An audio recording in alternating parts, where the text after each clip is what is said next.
할렐루야. 오늘은 기도의 무릎이라는 제목을 가지고 함께 은혜를 나누겠습니다. 세상에 기도하지 않는 사람이 있을까요? 종교가 있든지 종교가 없든지 사람은 다 기도를 하는 존재입니다.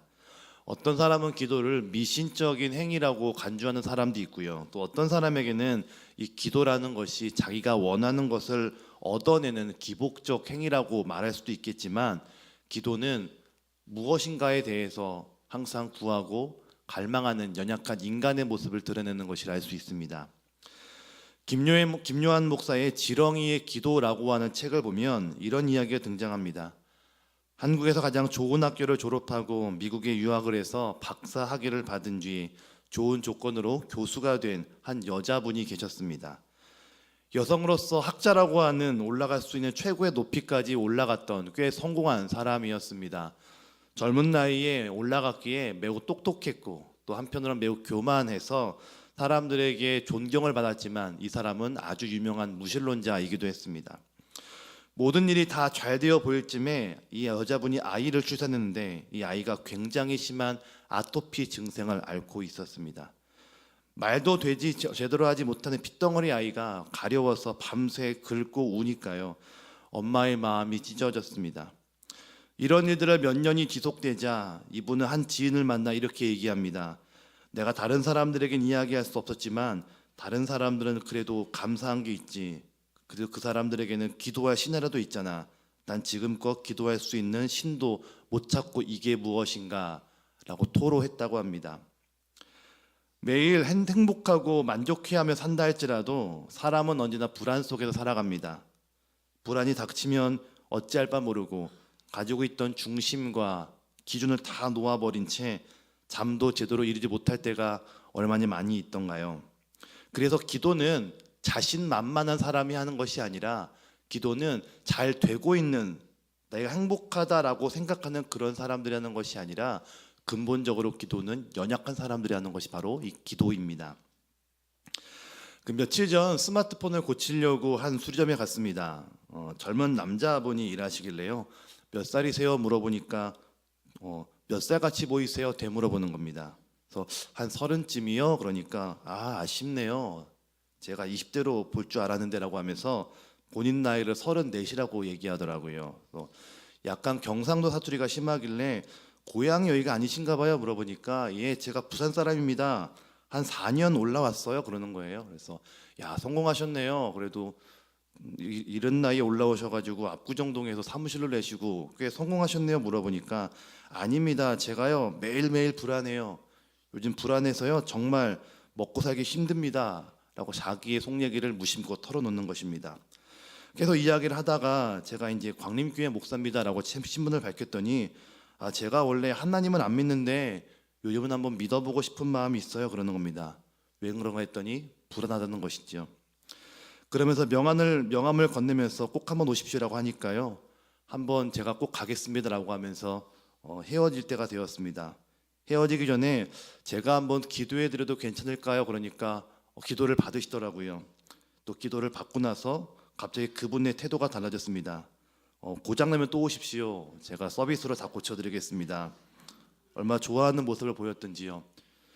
꼭 한번 연락을 하겠다 헤어지고 나서 다시 또 연락하게 될 때가 되었습니다.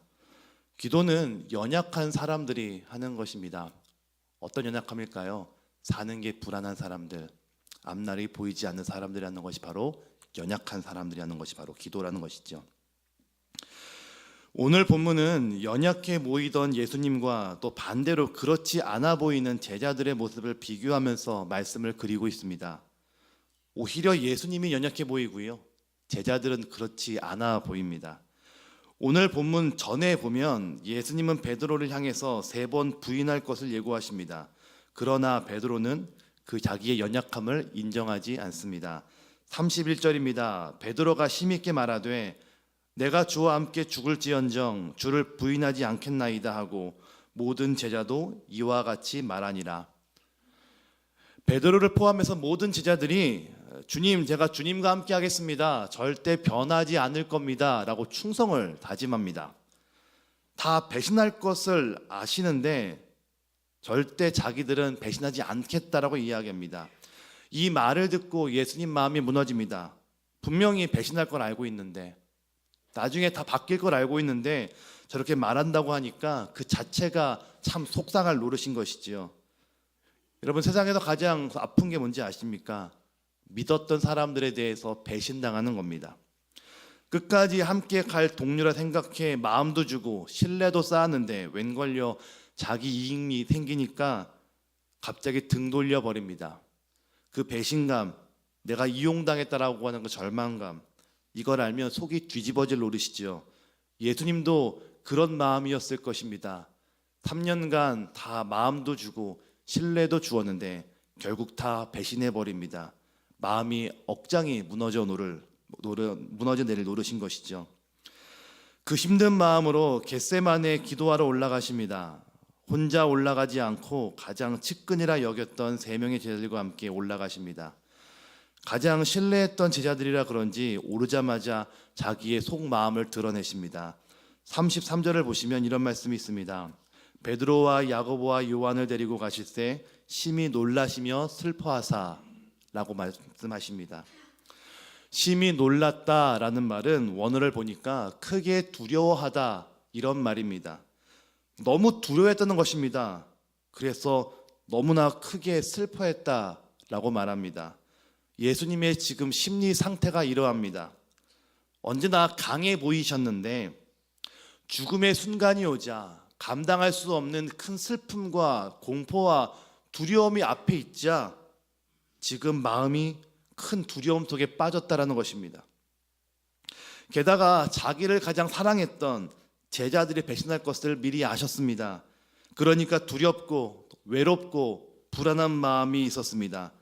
그 순간에 예수님의 선택은 바로 기도였습니다. 여러분, 예수를 믿는다고 해서 다 기도하지 않습니다. 기도는 언제 할까요? 내 힘으로 할 수 없다라고 고백하는 사람들만이 하는 것이 바로 기도입니다. 예수를 믿는다고 하고 예배를 드린다고 하고 교회에 나온다 할지라도 기도를 다 하진 않습니다. 내가 할 수 없음을 깨달을 때 바로 기도하는 것이지요. 우리에게 기도는 어떤 의미일까요? 오늘 다 우리는 기도하러 나왔습니다. 그 기도의 능력으로 함께 오늘 말씀을 나누고 이 하루의 시작 또 기도로 보는 활짝 여는 그런 복된 시간 되시기를 주님의 이름으로 축원합니다. 첫 번째입니다. 기도는 연약함을 평안으로 바꾸는 힘이 있습니다. 기도는 연약함을 평안으로 바꾸는 힘이 있습니다. 몸을 만드는 이 피트니스 선수들이 꼭 하는 운동이 있는데 뭔지 아시나요? 바로 스트레칭 운동입니다. 배에 왕자도 만들고 또 울그락불그락하는 근육이 있다 할지라도 같은 부위를 매일마다 운동하진 않습니다. 그럼 금세 근육이 지치고 나중에는 끊어질 수 있기 때문에 그렇습니다. 대신에 매일 하는 운동이 있다면 바로 스트레칭입니다.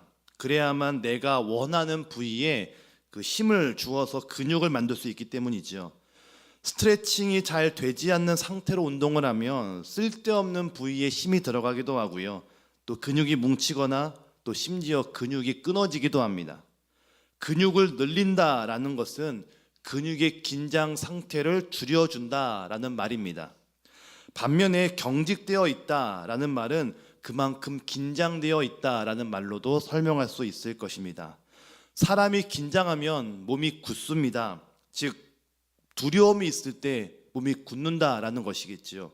성경은 두려워하지 말라라는 말을 빈번하게 합니다. 왜 우리에게 두려움이 있을까요? 하나님을 신뢰하지 못하기 때문입니다. 베드로가 풍랑을 걸을 때 예수님을 바라봅니다. 그랬더니 바다 위를 걷습니다. 그런데 바다 위를 잘 걷던 베드로가 갑자기 바다 밑으로 빠져버립니다. 왜 그럴까요? 내 안에 하나님이 없다. 내 곁에 하나님이 없다라는 것을 알았기 때문입니다. 도저 목사님은 신앙과 불신앙의 차이를 이렇게 얘기합니다. 신앙이란 예수가 나와 함께 있는 것이고 불신앙이란 예수가 저 멀리 있는 것이다 라고 이야기합니다. 예수님은 항상 베드로와 함께 계셨는데 베드로는 예수님이 저기에 계셨지 여기에 계시지 않다라고 느꼈습니다. 그랬더니 불안해서 바다로 빠져버리는 것입니다. 우리에게 예수는 어디 있을까요? 예수는 저 멀리 계시는 분이 아니라 나와 함께 계시는 분, 내 안에 계시는 분, 내 지근에 계시는 분인 것을 믿으시기를 바랍니다. 아버지와 아들이 화단을 정리 중에 있었습니다. 화단을 정리하는데 화단 가운데 큰 돌이 있습니다. 아들은 이것을 옮기려고 힘을 다하지만 쉽지가 않더라고요. 옆에서 아버지가 이렇게 말합니다. 야, 너는 매사에 열심을 다하지 않는구나. 너는 왜 최선을 다하지 않냐? 아버지, 지금 보십시오. 제가 지금 땀을 흘리지 않습니까? 어떻게 그런 말씀을 하세요? 그러자 아버지가 이렇게 말하는 겁니다. 야, 너에게 있어서의 최선은 나에게 도움을 요청하지 않는 거야. 네가 아무리 해도 안 될 문제를 왜 끌어안고 있니? 아버지의 최선은 혼자 발버둥 치면서 살아갈 방법을 궁리하는 것이 아니라 아버지에게 도움을 요청했던 것입니다. 우리는 문제가 생기면 어떻게든 해보려고 애를 씁니다. 기도하고 난 다음에 돌파구가 어디 있나 둘러보고 찾기를 반복합니다. 그런데 내가 생각한 그 돌파구는 어느새부터 막혀 있고요. 또 닫혀져 있습니다. 불안하니까 더 꼼꼼하게 준비하고 불안하니까 더 빨리 문제를 해결해 보려고 합니다. 기도하면서 참을, 또 기도하면서 그 기다릴 여유가 없는 것이죠. 속이 터져버릴 것 같습니다. 그래서 찾고 또 찾지만 마음은 더 불안할 뿐 답은 보이지 않습니다. 그때 하나님은 우리를 기도의 자리로 이끌어 주십니다.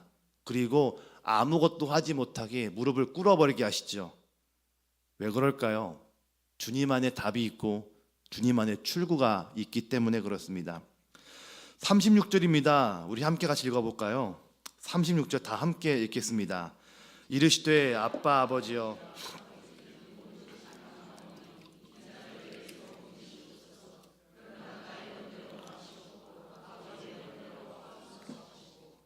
아멘.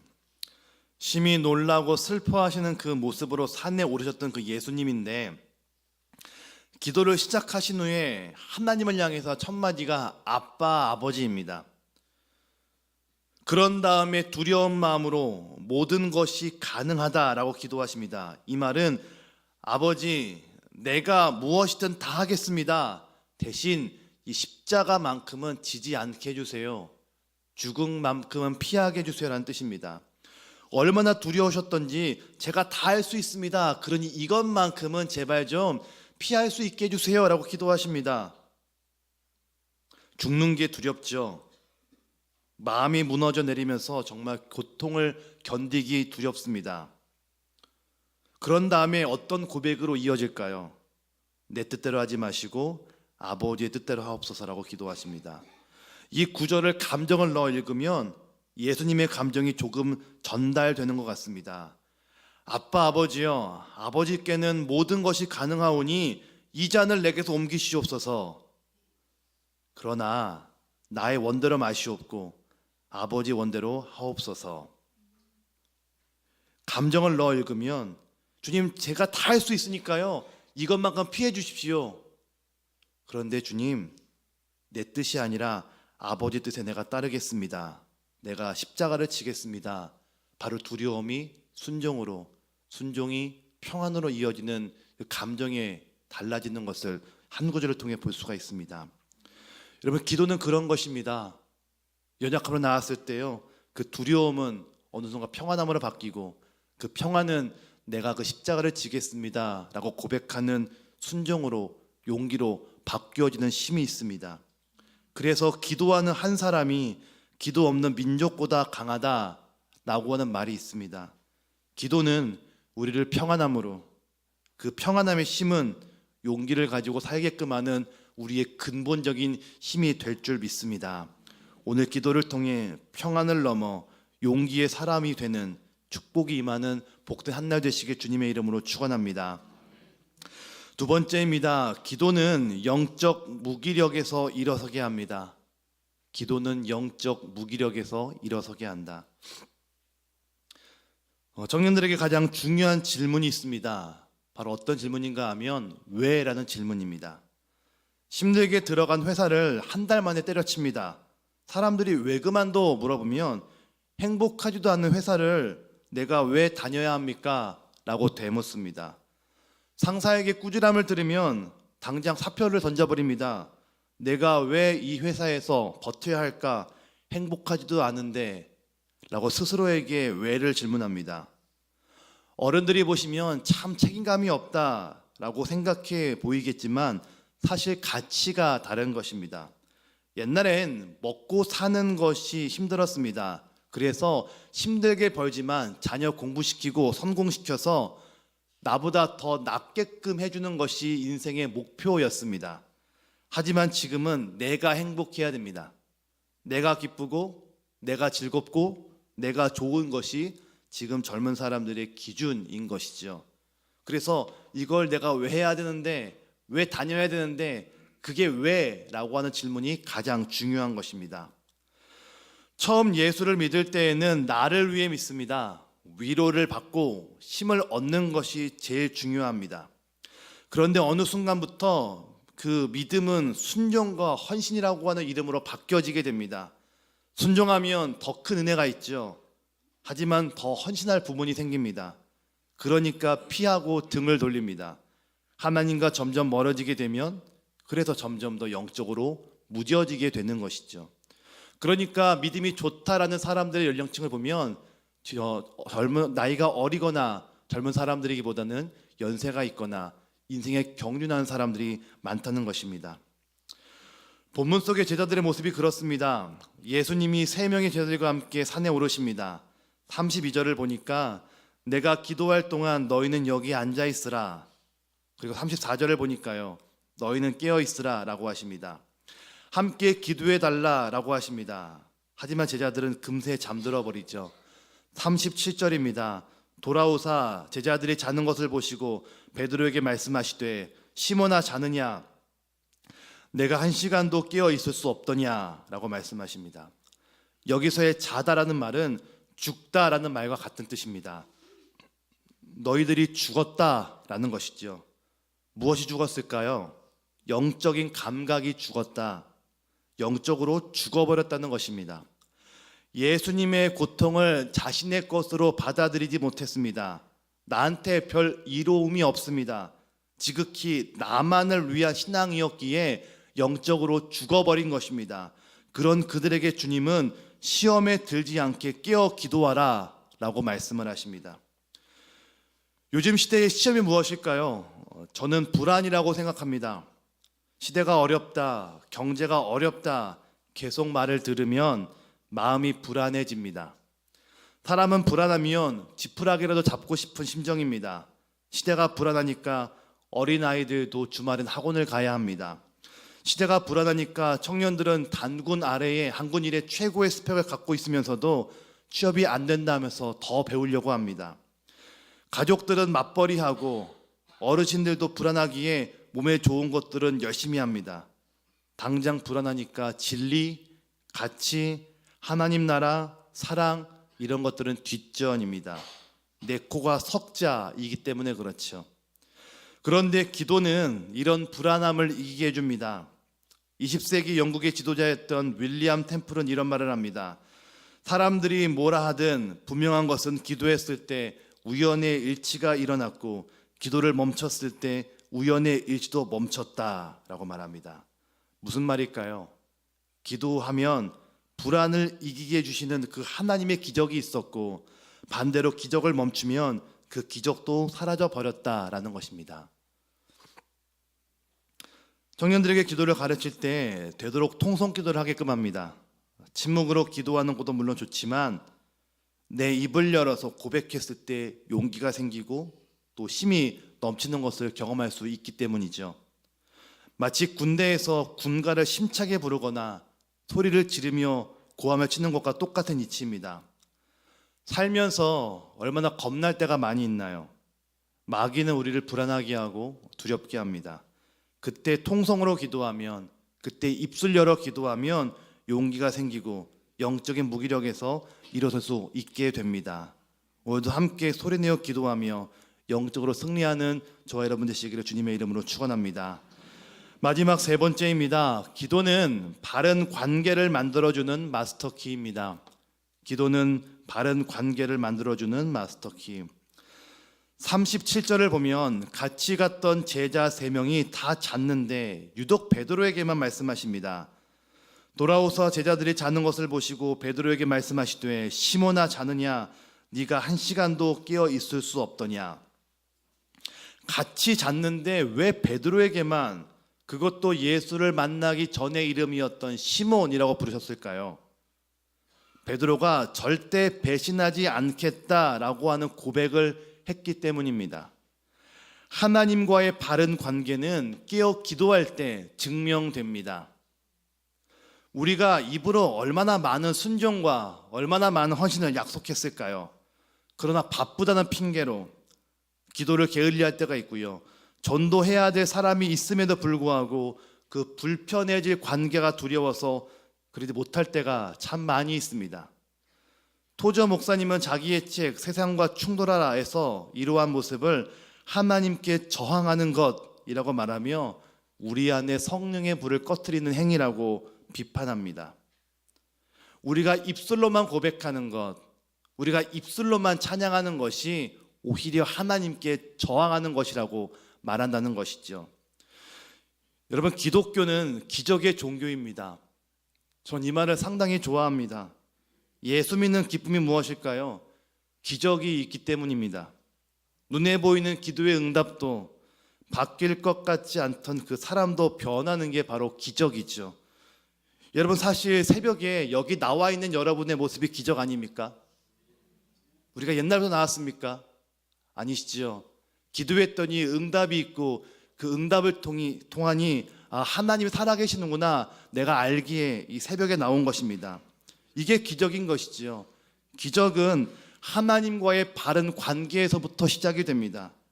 그 바른 관계는 바로 기도인 것이죠. 그렇기에 기도하는 사람만이 이 기적을 경험하며 이 땅에서 기쁨 누리며 살아가게 될 줄로 믿습니다. 오늘 하루 기도로 시작하셔서 하나님과의 바른 관계를 경험하시고 이를 통하여 많은 기적을 경험하시는 저와 여러분 되시기를 주님의 이름으로 축원합니다. 같이 기도하겠습니다. 하나님 감사합니다. 살면서 나약하고 자신 없을 때가 너무나 많이 있습니다. 불안해서 나름대로 살 길을 찾기도 했지만 그 살 길이 답이 아닌 것을 깨닫게 됩니다. 주님, 그러나 오늘 하나님과의 바른 관계를 통해 기적을 경험하게 하시고 또 용기를 얻어서 무기력이 아니라 충만함으로 오늘을 살아가는 우리 모두가 되게 하여 주시옵소서.